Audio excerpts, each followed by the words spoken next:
Good morning, everybody. Good morning. How are you, Angela? I'm finding you. I'm pretty good. Busy day. I love it. I like it. I like it when it's busy and not boring. Right. Uh-huh. All right. So we'll start in a few minutes. I'm gonna get a couple things up and running.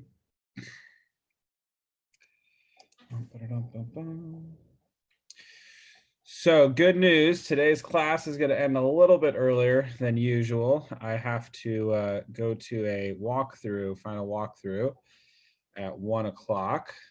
So we'll probably end around 12:30. All right.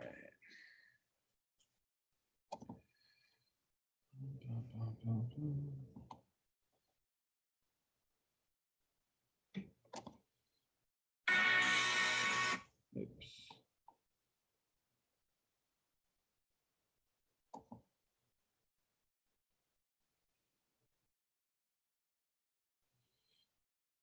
I got a message from. All right. Here is, there we go. So I'm going to go ahead and put the instruction manual, they call it, sorry, the power session manual in the chat box so everybody can follow along. And here we go.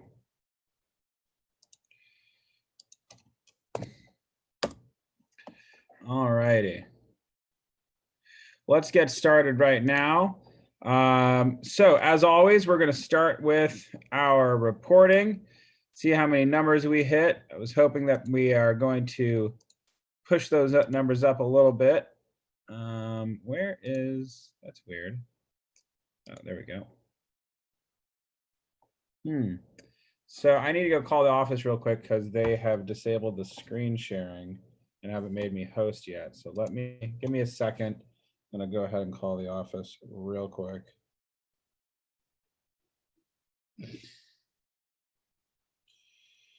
Oh, what's the office number? In the meantime, has anybody had any good cold calling or reaching out to clients' experiences, anything like that?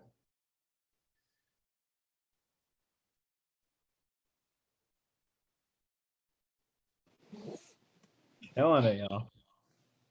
Not, I made a list of people who I want to reach out to.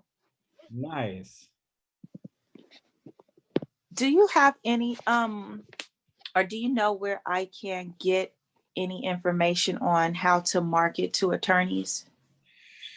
Ooh, honestly, what I work with a couple attorneys, and if I'm going to be completely honest with you, I just got into it with dumb luck. But then I started thinking about it, and I was like, I might want to get more attorneys. And honestly, I would just call their offices. That simple. Go in the yellow pages, online Yelp or whatever, and just call the office. And the reason why I say that is I actually think that that might be one of the easiest way to get listings now that I've started thinking about it, because usually business to business solicitations just go so much better than calling somebody at their home. So I actually think that you might realize that if you call 100 attorney offices, introduce yourself, have like a little pitch ready, like a 30-second pitch, a 2-minute pitch, and then a 30-minute pitch, and have those prepared depending on the circumstance.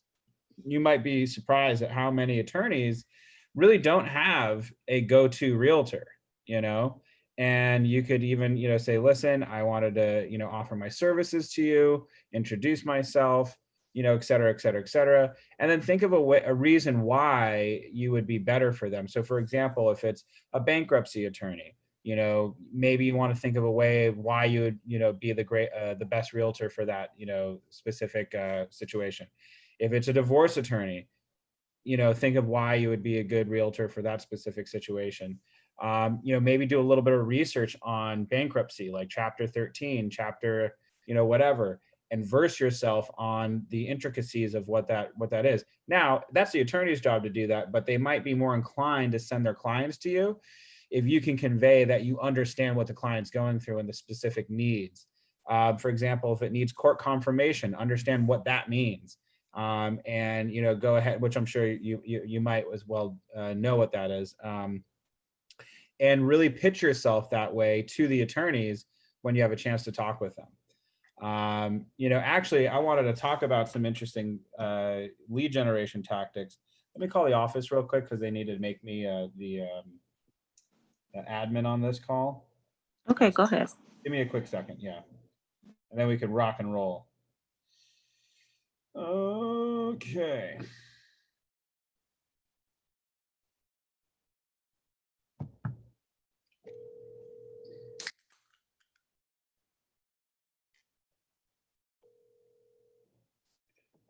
Great day, Kelly Williams.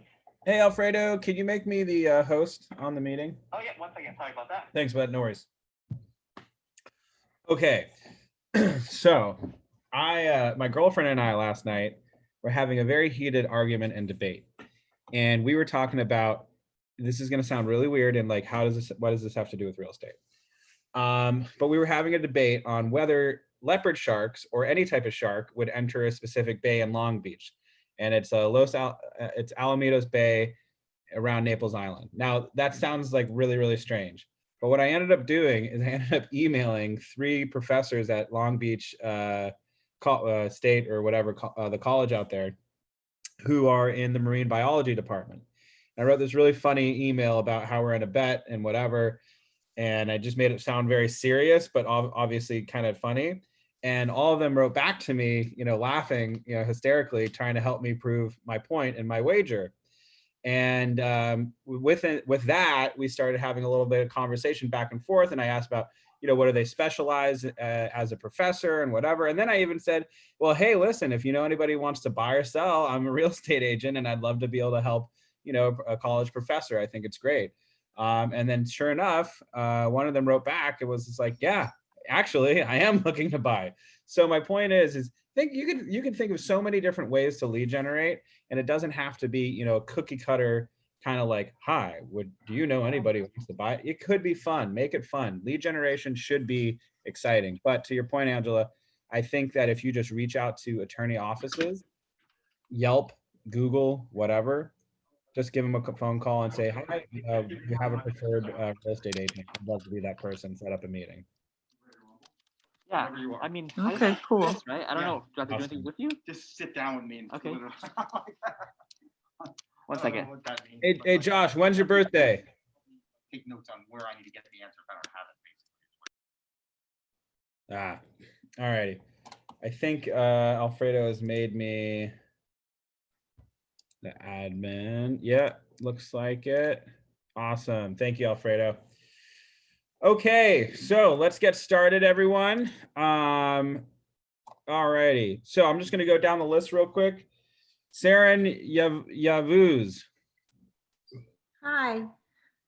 Hi, how was your last couple days? How was your cold calling or reaching out to Sphere of Influence? How many contacts did you make?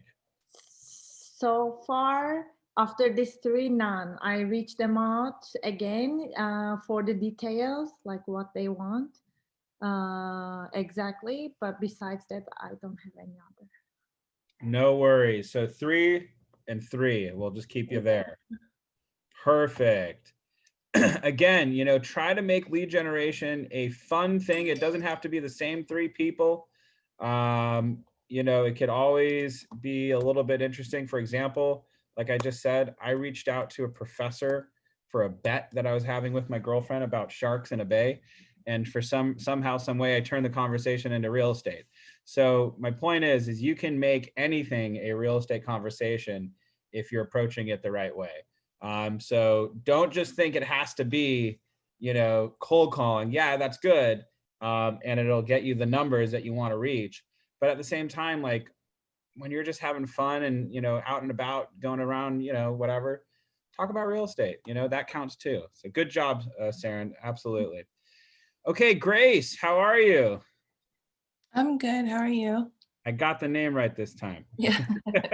I don't know why that dash threw me off so much. It's so strange, but it did. Go figure. How are you? Good, good. I reached out too, but they're all out of state.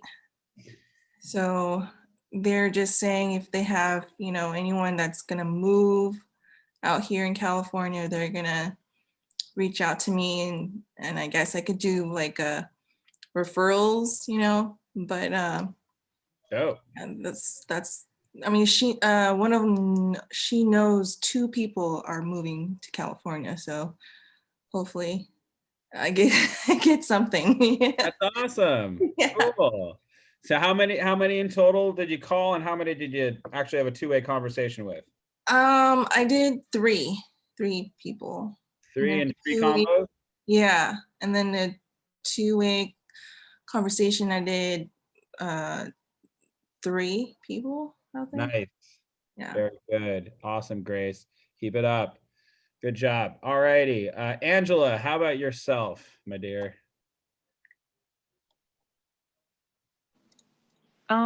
So I have a buyer's client that I'm kind of trying to, I already have a client I'm trying to focus on, but let me see, how many people have I reached out to? One person I talked to other than my client about. One other person. Let's call it 2 and 2. 2 and 2? Okay. Yeah, nice. Good job. Good job. 4. There we go. Awesome. Good stuff. Davina, how are you? Hi, how are you? I am good. Where are you on my list? Hold on. I'm 35. 35. Perfect. How many contacts how many people did we call, and how many two-way conversations do we have?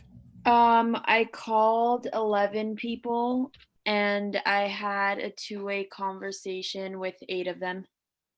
Nice. Good job. How did they go? Good. They're pretty kind of quick phone calls, like 5 minutes or less, just letting them know that I'm in real estate now. Awesome. Good job.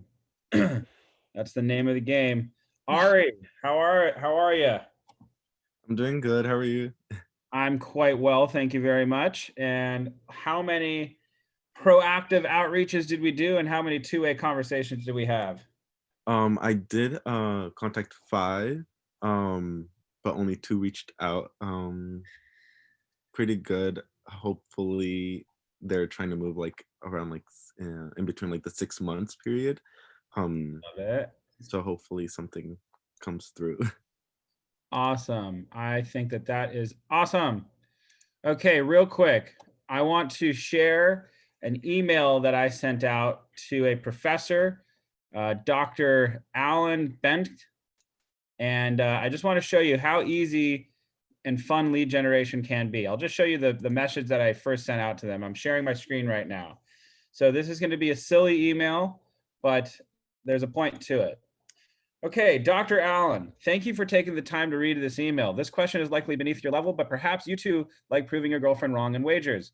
She claims that no sharks exist in and around Naples Island, Long Beach. However, I astutely reminded her that leopard sharks, which to my knowledge prefer estuaries, bays, and canals, would likely frequent the area. You may think this is a joke, but I assure you this is a matter of great contention between us. And a shark hat bet is on the line, picture attached. With your help, I can ensure a full day of shark hat wearing around Naples Island, and will be worn by Amy, known as Sharky. And I will certainly provide pictures. Thank you for your time for this very important matter and attention. Regards, Jared Medlinski. P.S. I love the college department and happy to bring attention to the school in any way that I can. P.P.S. Amy is CC'd on this email, and this is the shark hat that I will have her wear if I am correct. Now, you might think that that's a weird way to lead generate, and it is. But the point is my follow-up email after that, after he replied, was about real estate. And he actually did reply back and said, you know what? That's hilarious. I had a good chuckle about this. And if I ever happen to have a real estate need, I will certainly give you a call. So my point in sharing that is not to say you need to be silly and whatever, but is that lead generation can come in any form. if you're just in day-to-day conversations, just make it about real estate eventually. Like just when you're having a convo with your cousin, your aunt, your neighbor next door, you know, whatever, just bring up real estate, and you'd be surprised at how many people you actually have those contacts with, and your conversation rates will go up. So everybody just try to think about that. You know, if it's not just, you know, straight up cold calling and dialing and stuff like that, it could just be walking around. If you just made a point of making 10 conversations a day, I promise you, we talk to at least 10 people a day. All of us do. We just need to change that conversation at some point into a real estate question. It's that simple. It's that easy. Is that lead generation? Oh, that's so weird. I'm over here. Anyway, so today we are going to be going a little bit early. I have to do a final walkthrough at 1 o'clock today, so we should be ending around 12:30, maybe before, if we can get through this quickly and effectively. We have 79 pages on this class, but we won't go through every single thing. A lot of it is repetitive. So we did our action reveal and our daily 10-4 reporting. I just want to make sure I'm sharing this page with you. I am. And in the chat box, you should have the notes for this class. Okay, as always, we want to get in the habit of writing handwritten notes to people and or emails. For example, the doctor that I reached out to, I will also send an email and put them into my CRM and my database and make sure I follow up with them. It's very, very simple to do this. We can make if you were in Blake's class before this, he may have covered it. In Command, we can set up drips for all of our clients, whether it's an 8x8 or a 33 touch campaign. This is a good example of some of the letters that we can be writing. So if we've met them in person, thank you for taking the time to chat with me today. It was great to catch up. Let you know what I've been doing with my business, et cetera, et cetera, et cetera. If it's referrals, thank you for taking the time to chat with me today. It's pretty much the same thing. If it's for sale by owners, thank you for taking the time to chat with me today. My point is we can do this very effectively if we just implement it in our day-to-day. So getting our head in the game, as always, we really want to focus on those leads, because the more leads that we have, the more chances we have for appointments. If we've been following along with all the classes that we've done, we started with leads. Now we are here at appointments. Hopefully we're setting appointments with our buyers or sellers and trying to get them into agreements, contracts, and hopefully a payday. So we are going to start this off with an awesome video, developing your listing skills. So I'm going to go ahead and put that, oopsies, that's not the right page. What happened? Where did it go? It went away. Okay, give me a second here. KW Connect. So once I get this video up, does anybody want to talk about any issues that they've had with communicating with buyers or sellers? Anytime that you've reached out to somebody where it didn't go exactly how you were hoping it was going to go, or maybe you had a great success. Anybody want to share and discuss? I have a question. Can you hear me? Yes, I sure can, Greg. How's it going? It's going well. How about you? It's going well. So actually, this is for the mortgage broker that my mentor referred me to. I have a client that submitted, his documentation last week, and he was having some issues with something, and he had asked the mortgage broker to reach out to him. And now today is Wednesday, and he sent another email saying, can you please call me? I'm not sure what's going on.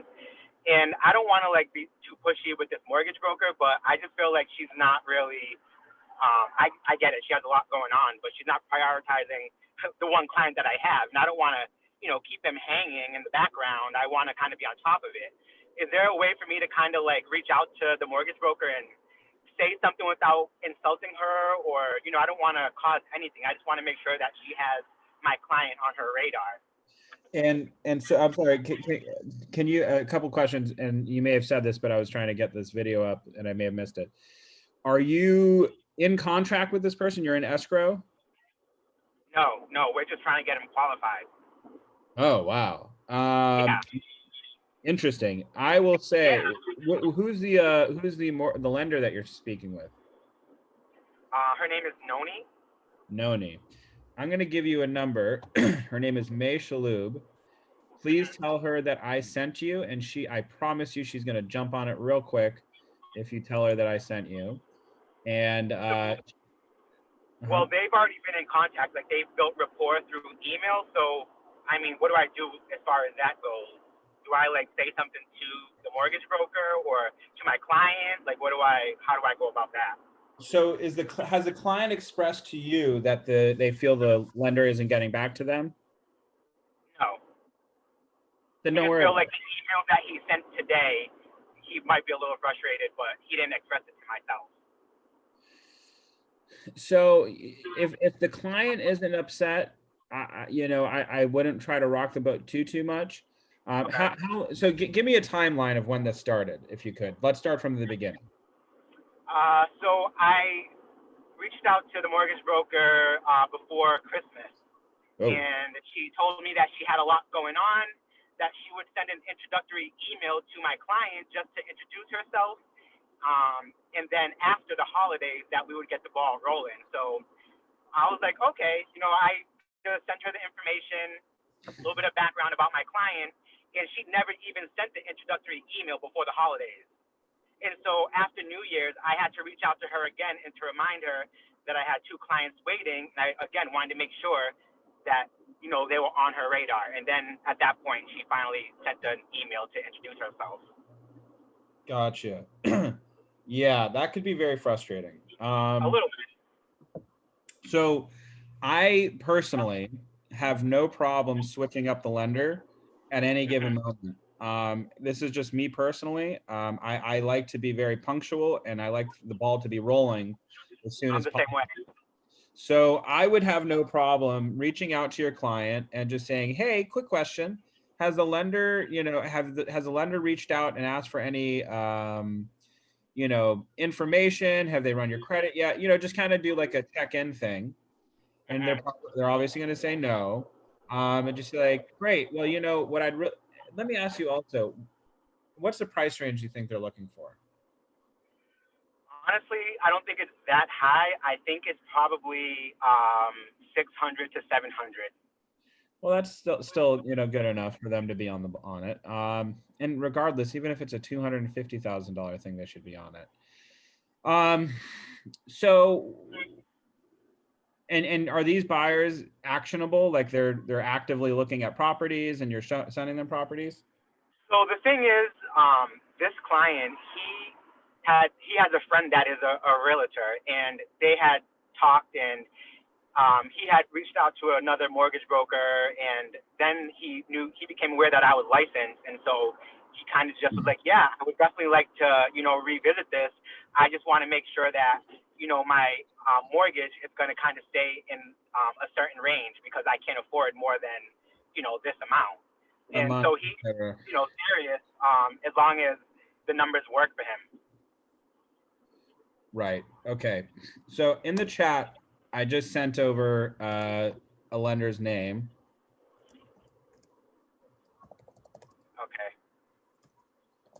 And I would have no problem personally in my career switching it up and just saying, hey, I know that this lender reached out to you, but it's never a bad idea to get multiple, opinions. And frankly, I think that this other lender is really, really great as well.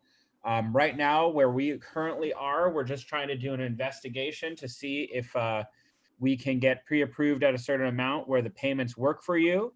So with that said, I'd like, if it's all right with you, I might have another lender or two reach out to you, and just to see who can get the ball moving a little bit quicker, because the best and most important thing for a buyer to do is to get pre-approved for a determined amount to make sure what their picture looks like.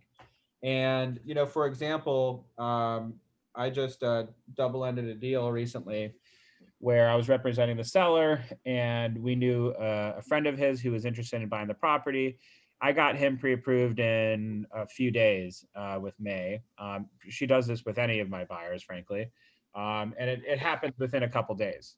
and she's very, very good about asking for, what you need. And frankly, if you call May and give her their number, she'll give them a call instead of just an email. Okay. She'll get on the phone and go, hi, Greg's buyer, my name's May. Greg, mentioned that you're, trying to figure out what you can afford or whatever.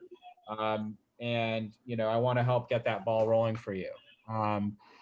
And she's great working with first-time buyers. She's great working with, multi-million-dollar deals. I really highly recommend May. She's on top of it, even if she's busy as all hell. And frankly, I will say this, Greg, sometimes you do have to call the lender a little bit, Right. and kind of poke Yeah. them a bit. They're used to that. They're not going to get mad. They won't be insulted. Listen, it's business, I guess sometimes I can come off a little aggressive at times without even intending to. And because I'm so new and this is a new working relationship with this mortgage broker, I just kind of want to tread lightly because I don't want to come off as, too aggressive, or because I do kind of get that way without even trying. I wouldn't worry about that. They want your business, they better jump. So Okay. it's, they're winning your business, not the other way around. So don't worry Well, about, say no more. yeah, don't worry about insulting the lender. Yeah, so that's flat out. I mean, put it like this, I'm working with a family friend of mine for the title on this deal, and we needed to find somebody who could take care of this particular situation. And I said to her, I was like, listen, this is a situation we're in. We need to work with a title company that can work with these, circumstances. And we found somebody who can. And I know that we're only, a week away from closing. But if you can't, work with these circumstances, we're going to have to switch titles on you. And that's a family friend of mine. So, this is business. And business people will understand that. If they make it personal, they're not a business professional. So, I don't think they will take it personally. Sometimes you need to take the bull by the horns. So get after it, bud. I know you got it. Don't worry about I appreciate it. And by the by, I highly recommend trying May, who I put in the chat for everybody. Yeah, I'm going to reach out to my client today and then reach out to May as well. Definitely. And by the by, everybody, if you say that Jared Medlimsky referred you, I'm sure she'll jump on it. And she'll jump on it anyway, but it'll help if you said that I referred you, because everybody that I send to her, we end up closing. So she'll know it's the real deal. All right. So I'm going to I go want ahead. to comment, Jared, on Yes. his. I'm not sure who that was speaking, but I actually lost a client because of my lender, because my lender wasn't efficient. My lender was taking his time, and they were ready to buy, and he wasn't calling them back. And I'm texting him and like, hey, have you talked to my client? And he wasn't responding to me. And it only took 2 days, and they told me, you know what, we're going to go with someone else. They went with another realtor and lender completely. Yep. Well, that's good to know. Angela, this is Greg, your Facebook friend, by the way. Oh, hi, Greg. Hello. Thank you for that information. Yeah, I was so upset. And but what he said, I just realized Jared said, so they only were approved for like 300,000, but I guess he had like money. He had cash, but he was only approved for 300,000. So that's probably why the lender wasn't like trying to jump to it. But then so the next day he called and he's like, hey, Angela, like, I have my nephew who's going to be added to the loan. He does this for a living. I want to get approved for more. He's going to be added to the loan. So then I tell the lender, and I think he just thought like it was like not a lot of money involved. And Yep. they went Right. with someone else. I was so upset. Yep. Yeah, I don't blame you. Yeah. Listen, Angela's spot on. It is, honestly, it's speed to lead. We want to make sure that we are giving our clients accurate and timely information and services. So if somebody can do it faster, oftentimes the client will move. They will move on, flat out. The deal that I closed with May recently was a $295,000 condo in Carson. That doesn't sound like big potatoes, but I double ended that deal. So it was actually a, $600,000 deal. So for me, at least. So I explained to May, I was like, May, I understand that this isn't a big one. Right off the bat, she didn't, give me any gripes or anything like that. Don't get me wrong. But off the bat, I was like, I know this isn't a big one, but I need to push this through. And she got on it right away. And, listen, why do I do leases occasionally? I don't like leases. Believe me, I don't like leases. I'm doing a lease right now on that same house that I don't want to say that. But anyway, I'm doing a lease on a house now that is only $2,500 a month. That means I'm going to make $450 on it after my split with the office. Do you think I really want to waste my time doing that? No, I don't. But I do it anyway because I want to take good care of the landlord. And I also want to take good care of the tenant, because both of those people are likely going to purchase something else in the future. So, we do smaller deals along with lenders because we want to keep the rapport up with our clients. And we are the lender's clients just as much as the buyer is. So keep that in mind. I have a preferred lender because she performs, and that's why I go with her. I also happen to like her as a person, but the main reason why I like her is because she performs. And I'm telling you, May is a great asset to have, and she's in Movement Mortgage, so it's part of our company too. So it's all good, all in the family. Okay, so let's watch this video real quick, unless anybody has any other comments or questions or anything. Awesome. Okay, so let's get into this video real quick. Step 1, preparation. This is on winning the sellers. So here we go.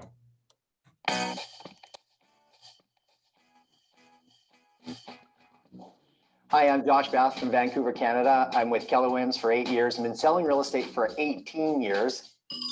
Now I'm going to walk you through my listing presentation, and it's a 3-step process. The first part is preparation. The second part is presentation. And the third part is follow-up. A lot of my listings come by way of referral and repeat. And so when the call comes in and they want me to come over and list their home, I have a conversation about what their needs are. What exactly is it you're looking to do? Are you moving up? Are you moving down? I have them tell me exactly what the reasons are that they're selling for. I get a real sense of what direction that they want to go.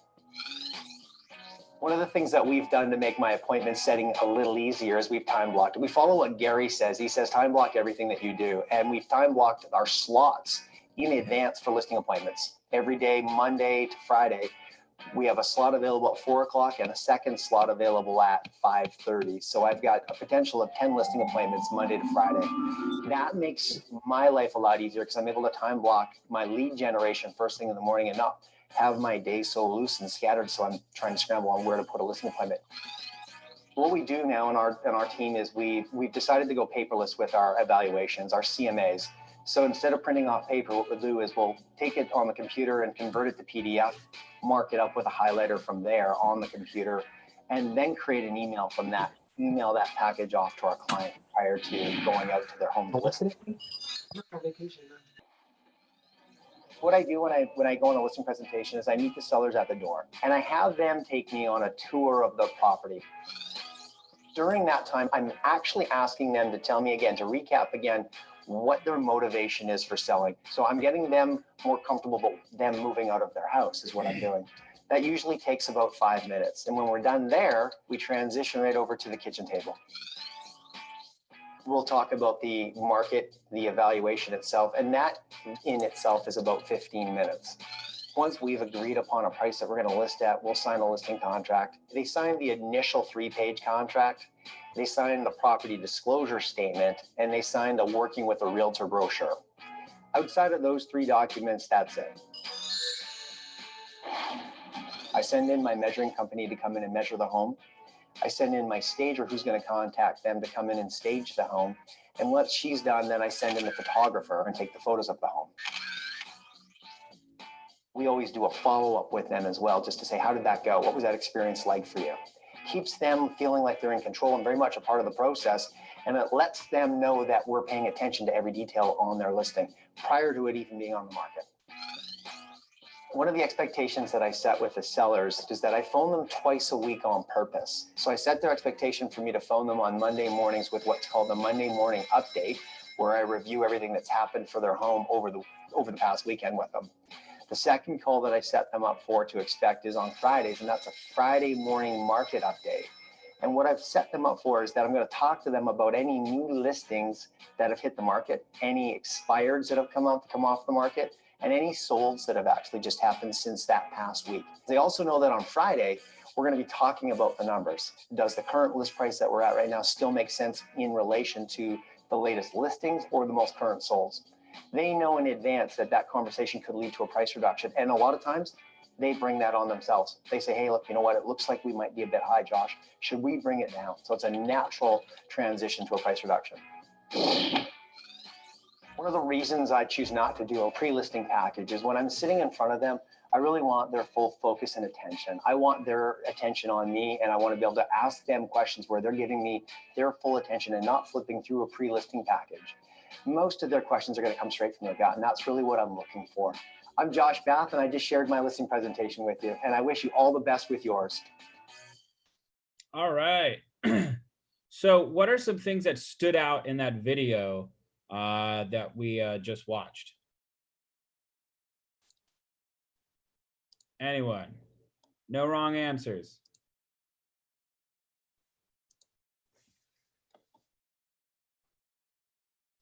Come on, y'all. Anything that stood out? Nothing? All right. Well, I have a couple of things that stood out to me. You know, one thing, did anybody notice that he says they go to the kitchen table? Come on, y'all. Get the mute off. Let's have a two-way conversation. Yeah, why is that?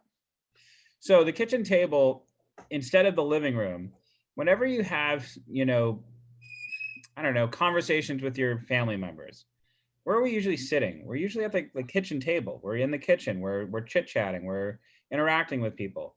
Whenever we're hanging out with people, are we usually like in the living room? Oftentimes the living room is that like cordon off area that nobody really actually uses.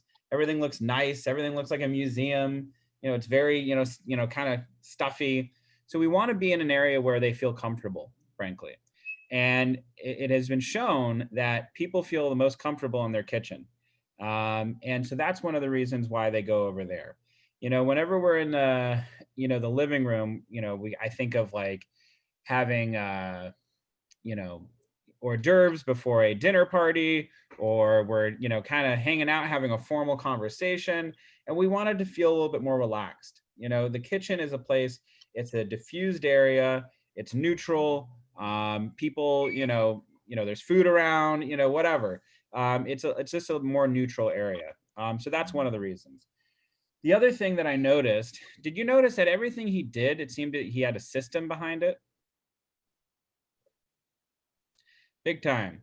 So when we're doing listing presentations and all this kind of stuff, if we're just kind of going by the seat of our pants, you know, we have a lot of opportunities to kind of mess up a little bit, maybe forget some things. There was a student that I was working with, going after a few clients with him, that I myself, you know, didn't ask a couple questions that I typically would ask. You know, I noticed that. Now it didn't, you know, ruin it necessarily, but I think I could have maybe done it a little bit better. And so we always want to kind of go in with a system. And, you know, I do have a system that I go by. And one of the things that he had mentioned is that he sends a listing presentation packet in advance via email. So they're able to go through everything that they're going to review over in the meeting. But when they're in the meeting, you know, they're able to really focus on me, and they're able to focus on the home, because that's what I want as well. I want to hear their gut reactions about their house, you know, the things that make them, that they're proud about, the things that they love. I want to have conversations about, I don't know, the fishing trip pictures that are on, you know, that are on their mantle or whatever. I'm going to go, oh gosh, so you go fishing a lot? And they'll, yeah, I love fishing. Oh, me too. I'm not a great fisherman, but hey, whenever I have fun. So the point is I'm trying to build rapport with the people when I'm sitting in their house. It's not just about business. It's also about garnering trust with the seller and building likability. Another thing that I noticed is that the marketing is very, very systematized. First, he goes in, he has a stager call them. Any renovations that need to be done is already taken care of. After that, that's when he sends the photographer in. And frankly, for all of my listings, I do the exact same thing. It doesn't matter if it's a $10 million listing or a $300,000 listing. I'm going to go in with the exact same quality of marketing for every single property. And what that is professional pictures, staging, and videos. And if you're on the next level, of course, I might do a lifestyle video. So there are a little bit, some slight differences depending on the price point. But that also correlates with the dollar amount of the listing as well. So we can get into that a little bit later. But all of my properties have professional photos done. That's the bare minimum. All of my properties are getting some form of, online advertisements. That's the minimum. All of my properties are getting really nice write-ups. That's the minimum. And so I know exactly what I'm going to do for every single one of my properties that I'm going to put on the market. And so I don't have to think about it. It's already cookie cutter. It's already set up. I already have templates that are set up in my command. So I don't even need to go to marketing to get these things done. I can do it myself if I'm in a time crunch. So we want to make sure we have systems put in place for all of these listing appointments and for all of our meetings. And that just ensures that it goes a little bit smoother. Can anybody else think of some things that he had mentioned?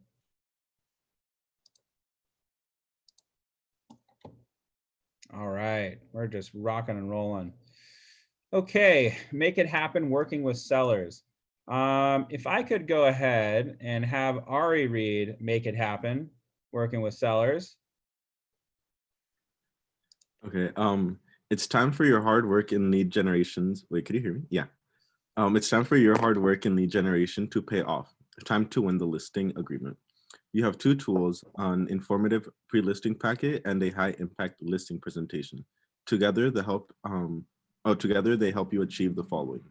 Pre-qualify the seller to understand motivation, position yourself as an expert, win the listing, allow you to price a home to sell for the most amount of money in the shortest time frame, properly set sellers' expectations, allowing you to create a great customer experience.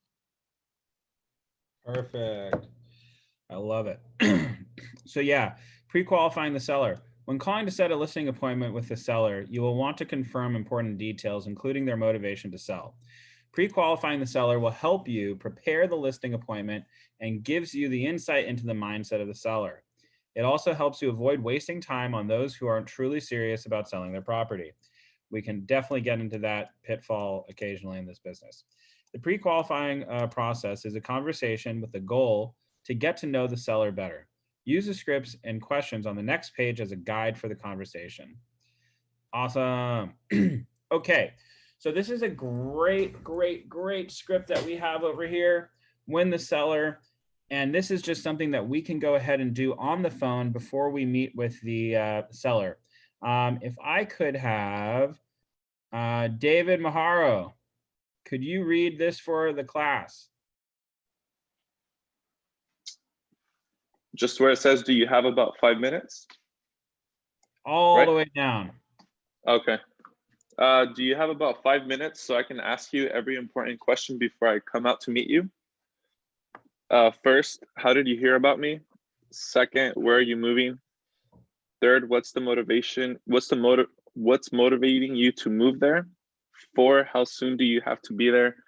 5, if we sell your home in the next 30 days, will that pose a problem for you? If yes, what would that problem be? 6, what would happen if your home did not sell? And 7, how much did you want to list your home for? 8 would be, how much did you owe on the property? 9, I'll be sending you a packet of information. Will you take a few minutes to review it before we meet? 10, do you have any questions before we meet? And 11, will a decision maker be there when we meet? Will all decision makers be there when we meet? Awesome. Just so you know, our meeting will take between blank and blank minutes. Is that okay? Perfect. I look forward to meeting you on Wednesday at 10 p.m. or sorry, 8 p.m. It's too late. Beautiful. Awesome. Yeah. And can we see how beneficial this would be before meeting the seller?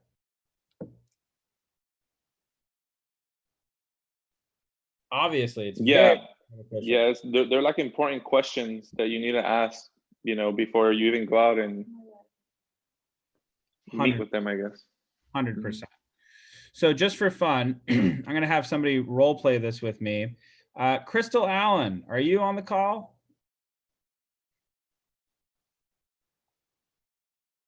You there, Crystal? You might be on mute. All right, no worries. Let's see. I would like. Sorry, guys. I'm sorry. I heard you. I was trying to take my phone off of mute, but I'm at work, so that's why I couldn't respond. Okay, no worries. So if you're at work, no worries. Well, I'll go ahead and pick somebody else to role play with us right now. Davina, could you role play this with me? Yes. Awesome. Thank you. So I will be the real estate agent. I'll be calling you, and to the best of your abilities, try to pretend that you're answering this as if you are a seller I'm about to meet, and try to be conversational. And we'll see. All right. Ring, ring, ring. Hello. Hey, Davina, this is Jared Medlinski. I think we were talking earlier. We have an appointment to meet, and I just wanted to solidify that with you. And just want to confirm your address real quick. Yes, it's blah, blah, blah. Awesome. I love blah, blah, blah street. Best area there, West Side. And your phone number is blah, blah, blah, blah, blah, blah, blah, correct? Yes. Awesome. And I think what we were talking about was meeting tomorrow at around 5:00 p.m. at your house. Is that correct? Yeah, that still works. Awesome. So this is going to take about 5 minutes. I just have a few questions before we meet. It may seem a little bit repetitive, but selling your home is extremely important. So I want to make sure I have all of these questions answered before we meet. It just helps to identify a few of your motivating factors. So first and foremost, just for marketing purposes, how did you hear about me? You had called a couple of months ago and let me know that you were in real estate and an agent, so I had your phone number. Awesome. I do make a lot of calls, but I do remember that, and it was a great call that we had. So thank you for reminding me. And real quick, where are you moving to once we sell your home? I'm looking to move to Westwood area. I love Westwood. I actually grew up in Westwood, if you can believe it. 33 years ago. I'm getting old. What about Westwood do you love?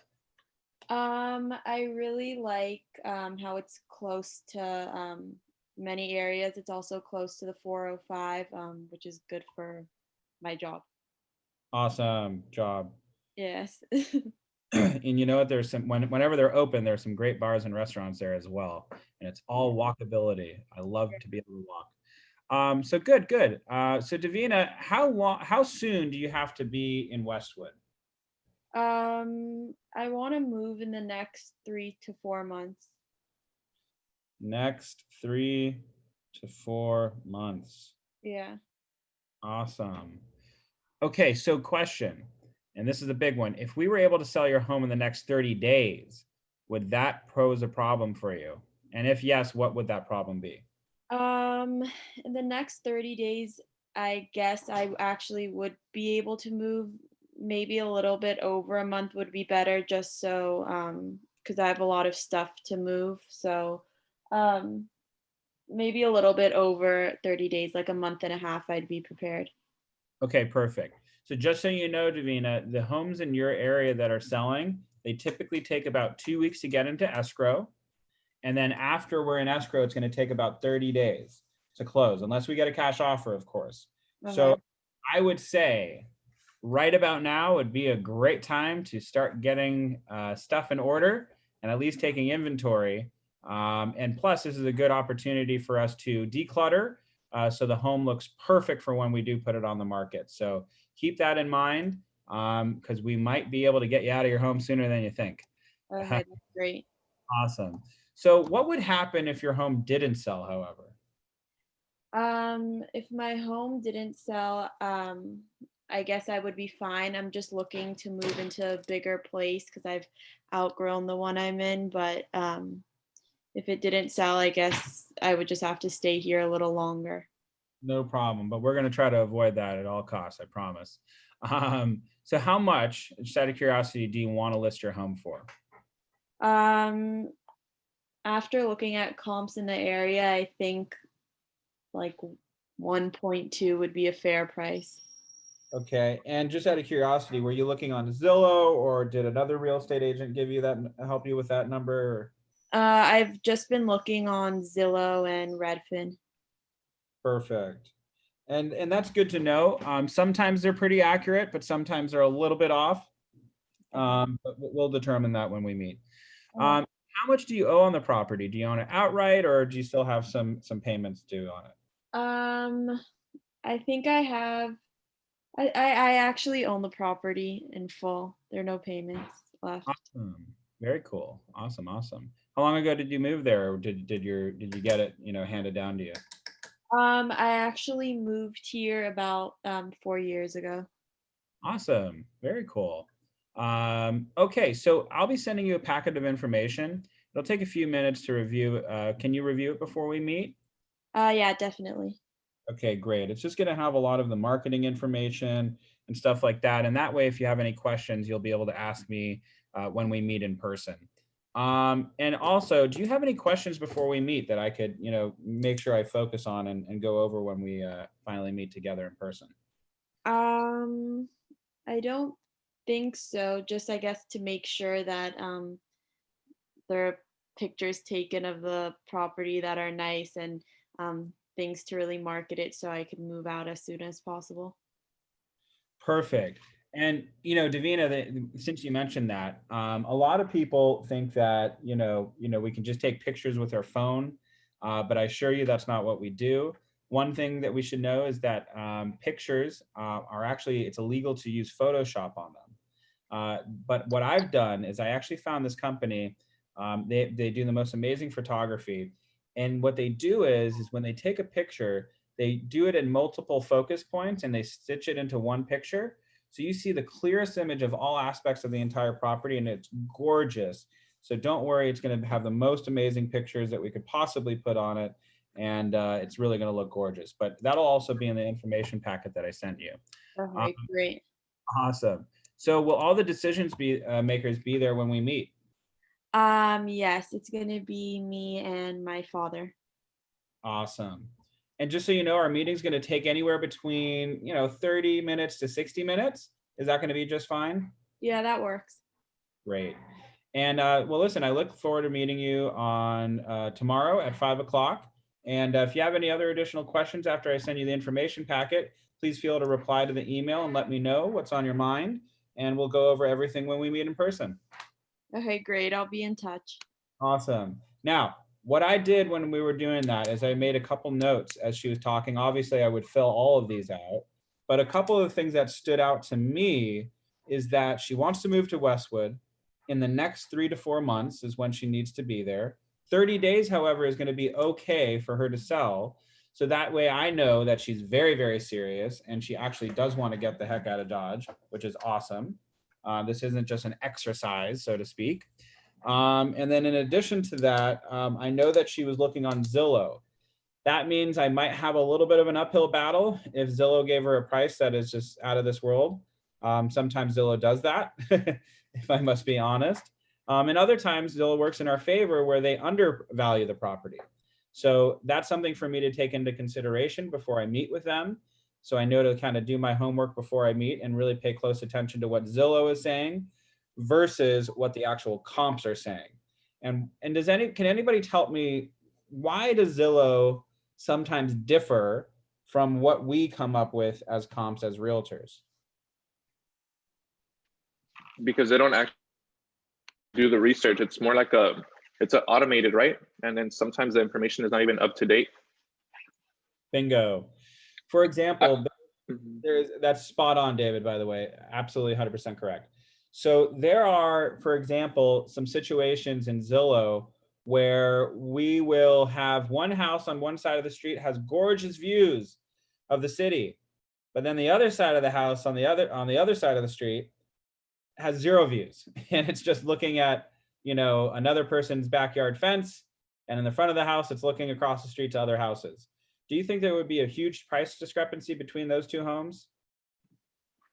Millions of dollars. Millions. Big time. Oh yeah, 100%.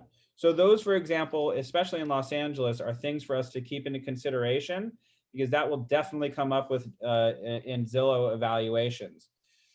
Excuse me. So those are some things to keep into consideration. That was a big, little gold nugget that she gave me right there. Also, the other thing that I noticed that she was concerned about is making sure professional pictures were going to be taken. I'm sure we have all seen, if anybody is not following this account on Instagram, it's called Bad Real Estate Pics. And oh my gosh, it is hilarious to look at. Even if you are not a real estate agent, they're funny to look at. So sometimes I'll even take a screenshot of those and post it on my Instagram just to get a couple laughs from some of my people who follow me. And it's hilarious. Sometimes you'll have a person blocking out the sun in the picture with their hand. Other times it'll be like a guy standing in the bathroom with a picture of them holding a cell phone, and it's horrible. And I'm telling you, clients see those pics and they're very concerned about that. But I know in my listing presentation, it talks about all the different types of photography that we take and how amazing it is and how it's better than other people's photography. So good stuff. So all this information that I got from the potential seller is now going to help me zero in on what I need to focus on when we meet, and also answer any questions that I might need to be aware of before walking into the meeting. It's also setting up expectations for myself and for the seller. Now I know that she's willing to move in 30 days. I'm going to advise her to start packing now, because in all likelihood, we will sell that puppy in 30 days. No problem. So as long as it's priced correctly. So that is some good information. Do we have any questions in regards to that? Anything that stood out? Any aha moments that were like, oh, wow, I didn't really think of it like that? Well, what you said too about where you can have the upper hand or, the uphill battle on, like if somebody does mention Zillow as far as the listing side or even the buying side, I could see where it'll hurt as far as the buying side, because people see the pricing on Zillow and it's, you tell them it's, 100, 150,000 more than what they're looking at. And they're kind of like, well, Zillow said this, but if it's on the listing side, and it is undervalued and they already have a number and you give them, a market number and it's more than what they thought, then that's also the upper hand. So the fact that, you said that was kind of like, oh, okay. It's a good way to look at it. 100%. And so a lot of these things are going to be taken care of in what we call the pre-listing packet. And David, they're spot on there. So why is a pre-listing packet so important? It's going to set expectations. It's going to answer a lot of questions ahead of time. For example, in my pre-listing packet, I talk about online home evaluations and how they differ. So right off the bat, if I know that they're going to read it ahead of time, I've already prepped them for the possibility that their home is not worth as much as they think it is. And that's okay. Because, the truth of the matter is I would much rather walk away from a listing that a person, let's say for example, and this is a real life situation. This gentleman wanted to sell his house with me for $4 million. If I said yes, I would have had that listing in last spring. Here's the issue. I did all the comps and his house was worth 3.2, maybe. Now, if I took that listing at $4 million, what would have happened? You would have still had it? Yeah, it's still on the market. And what would happen with my credibility? You'd be that agent that probably doesn't list overpriced listings. Yeah, and do you think the guy has any confidence in me and my competency? Probably not. No. He's probably looking at me like, this moron, you do this professionally and you thought it was going to sell at 4 million. Why didn't you tell me it's worth less? So these are big things to be, keep in consideration. Now, if the person said, I want to list it at 3.5 and I think it's worth 3.2, because it's in the millions, that might not be a deal breaker for me. I might want to take that listing under the understanding that if it doesn't sell if we don't receive offers within the first 2 weeks, we're going to revisit and we're going to see if we might need to do a price adjustment. And we're going to have that conversation ahead of time. But a lot of these things in the pre-listing packet will help us, get through these conversations. And what we're trying to do is set up the expectations and have natural conversations where we just naturally will go into flow. And it's not going to be any big surprises for them. We want to be realtors with integrity. And, you know, also we want to make ourselves seem like we know what we're talking about. Okay. It's all about the seller. This is the first page they will read. So the first page in your listing presentation is going to be how you are gearing this sale about them. It's not about us. It's not about how amazing our marketing is. It's about how we can actually effectively help you, the seller, in selling your home. So for example, this one says it's all about you. I will help you by taking the time to understand your wants, needs, expectations, answering your questions, returning your phone calls, emails the same day. Maybe that might not be the case for you. You might be working with a lot of people and you might want to take the same day out. And being honest with you at all times, helping you obtain the highest possible price, advising you on pricing and staging once I've evaluated your home, implementing a comprehensive marketing plan. And we're basically just trying to say that we're doing all of this for you. Very, very important. Getting ready to list. What will it sell for? 5 factors affecting the value of property: recent sales, location, condition, competition, and timing. Of these 5 factors, you can only change 2, and which is price and condition. That's the only thing that we can actually effectively change when we're trying to figure out how we want to price a home. That's why staging is so important, and it does wonders. If you go onto my Instagram page, I made a post. Actually, let me see if I can do that right now. Jared Nettie, Instagram.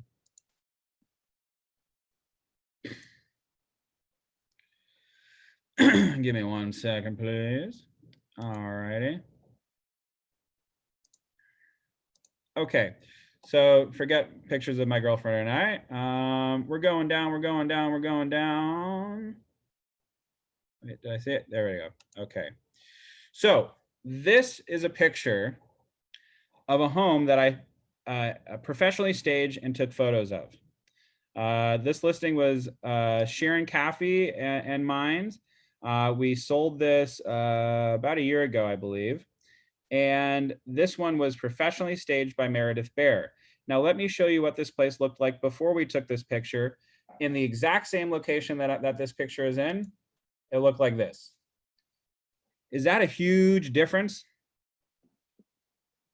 Damn, I didn't even know that was the same house. Same house. That's ridiculous. So this is before and this is after. It's like a Snapchat filter. Before and after. And you're exactly right. So now, what is the difference? What did we do in this picture to make this home look like this?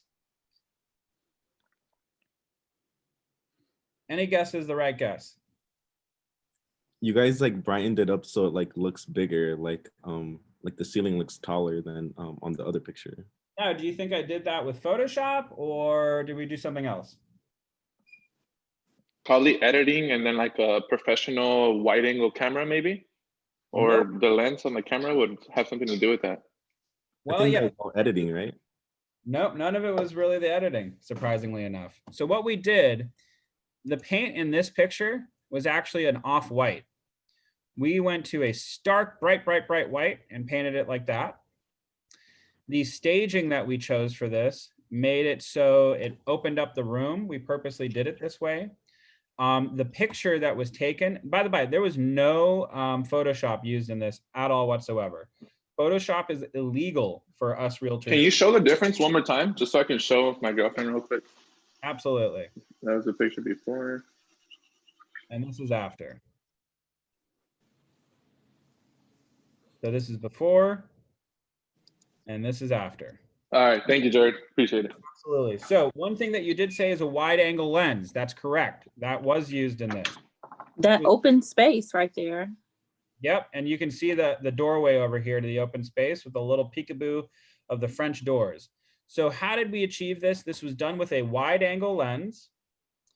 The exposure of the lens had a different shutter rate, so we were able to accept more light into it. There wasn't actually any Photoshop used, but what was done is there was 3 pictures taken taken when this picture was done, and I use this in my listing presentations. So one picture was focusing on the window outside, so we can see clearly right through the window. One picture was taken focused on the of the mid-ground, I guess you could say, and the other picture was taken, focusing on the closer. Hi, And what Bodhi. they did is they stitched all three of those pictures together You on what? to make it seem a little bit more natural to the eyes. For the homework. And it, From the video that you were supposed to be watching. hold on. All right. So for example, when we're looking at something in real life, our eyes kind of does what a camera will do. It'll focus on something, it'll zoom out, it will zoom in, and our actual eyes will do that. And if you look at this picture, if you just took one image of a thing, it's either going to be focusing on one thing and not the other. So in a picture, you might have the focus on the background, but if you notice and you look at with your eyes in that picture and you try to look at the foreground, it's actually going to be a little bit less pixelated. So that's why they take multiple pictures and stitch it into one. So you're able to see every single detail within that picture. And if you're looking at this picture, I'm going to focus on the beams real quick. Oh, wow, it's so clear. I'm going to focus on the background through the window. Oh, wow, that's also really clear. I'm going to focus on the table right now. That's really clear. And while my eyes are focusing, obviously it unfocuses on the rest of the picture versus, does that make sense to anybody? Yeah, it's like it creates sort of an illusion, but it's not really an illusion because everything's there. It's just the way it's perceiving the image. It's actually a more natural way of how our eyes work. And that's why it's really amazing. This picture, I took one shot and I was focusing through the window. That's why it doesn't look very bright and light and everything. Now, if I took that same picture and I focused on the white wall, the room would have brightened up considerably. So when you take multiple shots and stitch them into one photo, because you're using a tripod, you can make it perfect. And that's why professional photography is really, really important. Now let's look at some other areas of the home. This is another shot of the same room. We had a mirror over here that brought in a lot of light and added to the ambiance. And this is what it looked like before. So this is the before, and that's the after. And again, this is achieved by a professional photographer being able to focus on certain areas of the room. So this is really going to help our marketing kind of make the room pop. And it really did wonders. So that is the advantage of staging and getting professional photography done.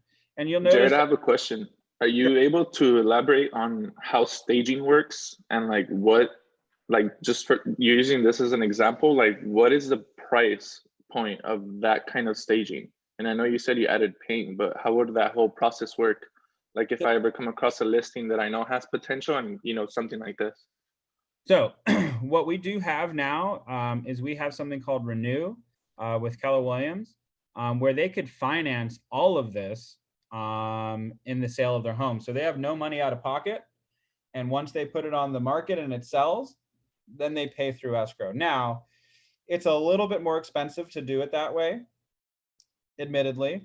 But to answer your question more directly, this staging, I believe I might even say how much it cost. How much I stated before staging? Okay, I didn't. So all in with staging, painting the entire house, the exterior and interior, I believe it was like $15,000 max. So the staging itself, I think, was around like 8,000 maybe. And then the remainder was all just in upgrades around the home. For example, painting all the walls. I don't know if you noticed this, but in this before picture, they had gold paint in this archway. I don't know if you can see that in the Zoom chat, but it was actually gold, which in my opinion, you can see it. Looked horrible. We painted that completely white. All the walls were painted white. The exterior of the home was also retouched. They had some blue that was going on. This is a Spanish style home, but they try to make it look Mediterranean. I don't know if you've ever seen pictures of the Mediterranean. Sometimes they'll have like these blue window panes or whatever. It just didn't work. It was hodgepodgey for the entire home. So we brought in a lot of the detail that made sense. We made it a true Spanish style home rather than trying to make it into something that it's not. Unfortunately, a lot of times sellers think that they're great designers and they're not. But listen, it worked for them and they love it, so that's what matters. But that's what really did a huge difference. Another thing that we did is, you can't see it, but we brightened up the fireplace a little bit. We cleaned a lot of the tiles. We pressure washed areas. All this stuff was done $15,000 out the door. And why is this so advantageous for us? If you read what I have over here, how important is staging? Before staging, we received a $1.2 million offer. After staging, we received multiple offers and sold for $1.7 million. Would you stage to net $500,000 more? Heck yeah. So are you saying that like staging cost is kind of like nickel and dimes compared to the overall price that you're going to potentially get from staging? I'm just wondering if like sellers are hesitant to stage because of that $15,000 amount. Yes, they are. Okay. And a lot of sellers are like, I don't want to put any money into this. And that's okay. Sometimes they don't. But what are our options there if a seller doesn't want to put in money into staging? You can offer the renew, right? We also offer them the renew, where they can pay once it sells. But what are the two things that we can change? Price and condition. So if we can't change the condition, we can change the price. There we go. So, we have to have these honest conversations with our sellers. We are the professionals. We do understand how this thing works. And if they don't want to change the condition, that's okay. But we may have to revisit what that price is. Now, if they're realistic, if they know that they have a slight fixer of a property and they want a fixer price, that's fine. We don't have to change anything. Sometimes it might not work in their favor to do additions or to do upgrades or whatever. For example, if somebody's just $100,000 off and they're already wanting, a brand new construction almost price, well, it's only $100,000 for, $2 million home, maybe we can work with that. Sometimes it will be a very tough decision. Do you want to spend $15,000 to net an additional 90 to 80, whatever, what is it, 85? Yeah, I'm doing bad math. Whatever that number is.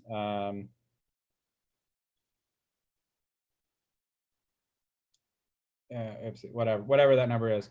So sometimes it's going to make a little bit more sense than others, but typically, even if it's going to net you an additional $100,000, staging might be worth it.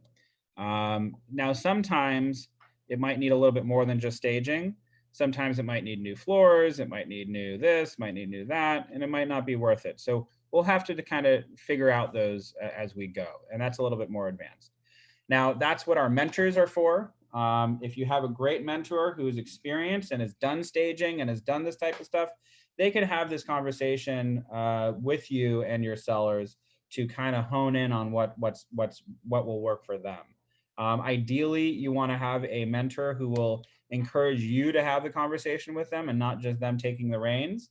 It's a lot easier, obviously, but we want to learn as well while we're working with potential sellers and buyers. But sometimes it might be good for you to say, hey, mentor of mine, can you go to this listing appointment with me?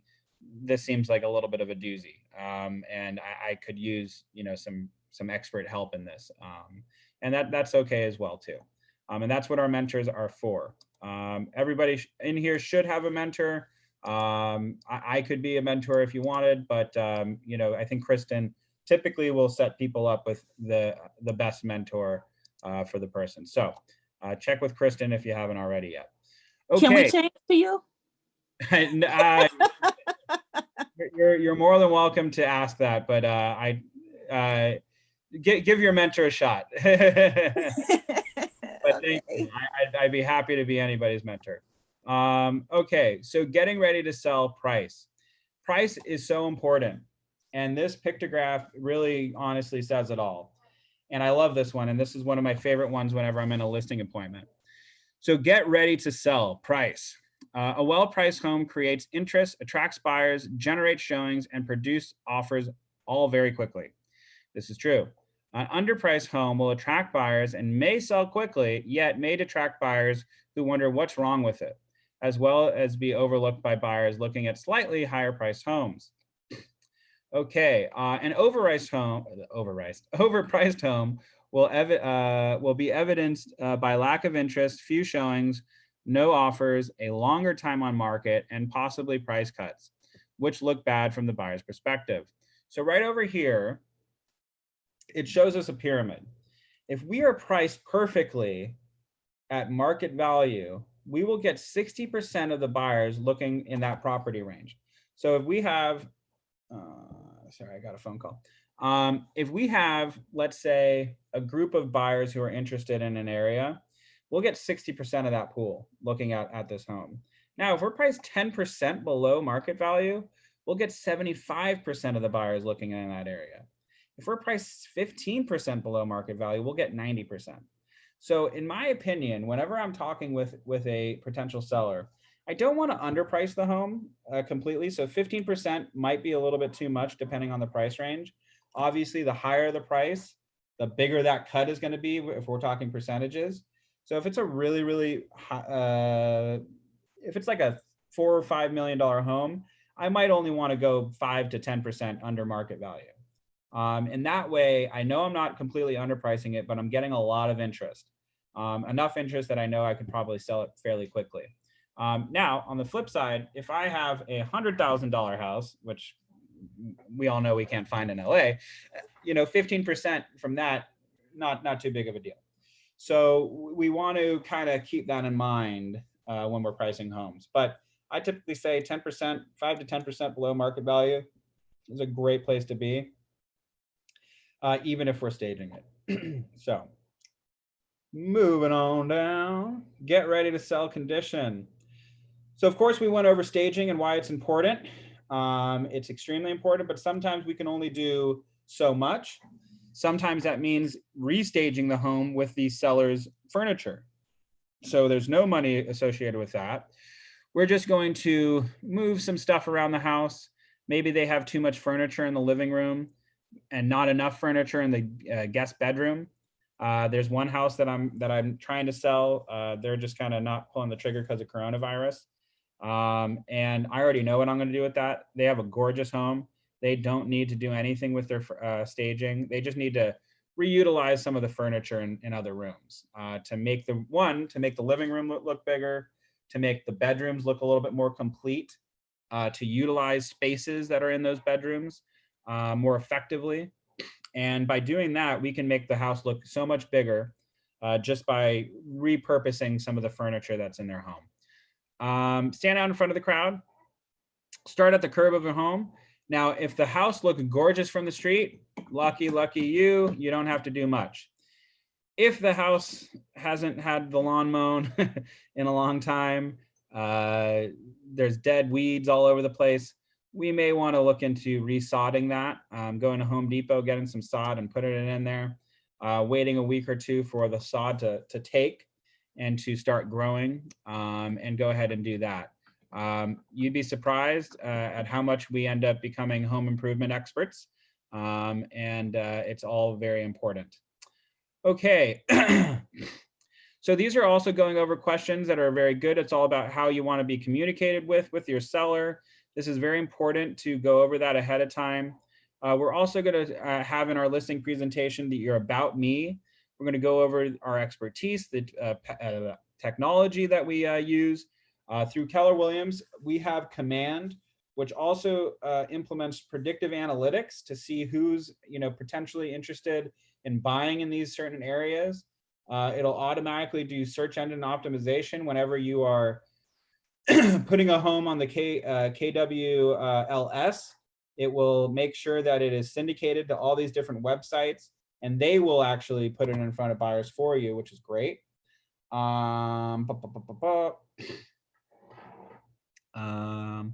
Yeah, personal insert charitable affiliations you work with, your volunteer work.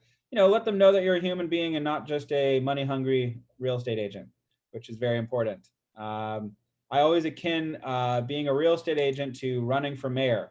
It's a lot of shaking hands and kissing babies. So we want to make people realize that we're actually stand-up people in our community, and we are somebody that they want to associate themselves with. Okay, so we have another video that we're going to watch, developing your skills. And let's get into it, and let's have a quick discussion after this video about what stands out to us.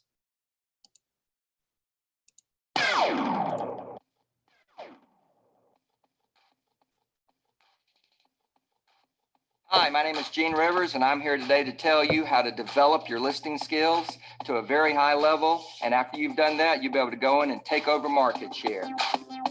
Number one, the best source for listing leads is from your sphere and past client list. The fact is, the people you know the people that are going to be moving, whether it's at church, school, work, friends, relatives. Focus on making sure they understand you're in the listing business. Create a pre-listing package that you would give every seller, but rename it your guide to selling homes successfully in your market.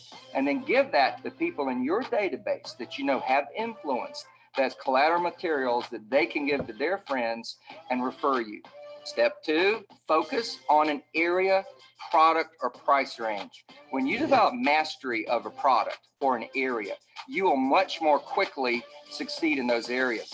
And in that area or in that product or price range, focus on the FSBOs in that area, the expireds in that area, door knock in that area, geographic farm in that area, and I'm talking a fairly tight area, so that the people in that area will really, really identify with you as someone who can help them sell property for top dollar with low hassle in a short amount of time.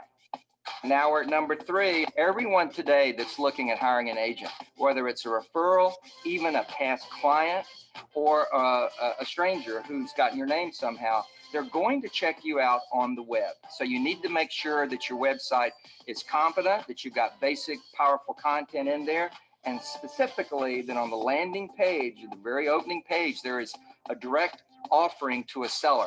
Find out what your home is worth, get a guide to selling your home. But if you don't do that, you're going to miss opportunities, because people will get your name, check your website out, and go, I don't think so. I've seen a lot better sites. Fix your website.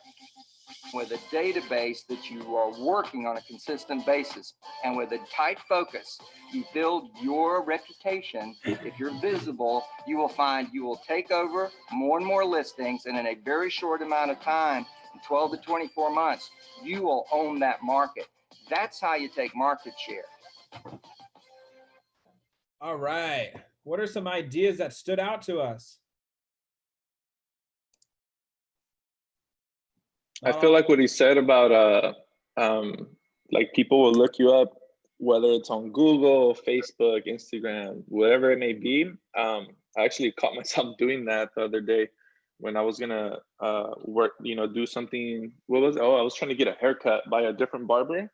And what's the first thing you do is you look them up, and you look at their work, see if they're up to your standards, and if they're not, you just look for somebody else. And I was like, it was kind of like a reality check, like, dang, people must do that. Like, when you're door knocking, or when you give somebody a call and you tell them to follow you on Instagram or to check out your page, then, and it really doesn't look to their standards, then they are quick to judge. But what he said about your website, you want to make yourself known, and people will judge you based off what they see. So 100%.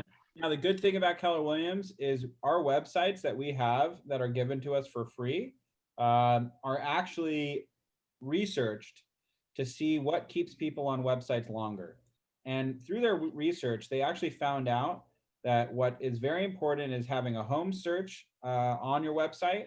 And also, like he was saying, get the value of your home and all that fun stuff. We already have that built into our websites. And surprisingly enough, I don't want us to think that it means we have to have the flashiest website possible. We don't have to pay tens of thousands of dollars for a website to be a competent website. We actually get one for free being a Keller Williams agent.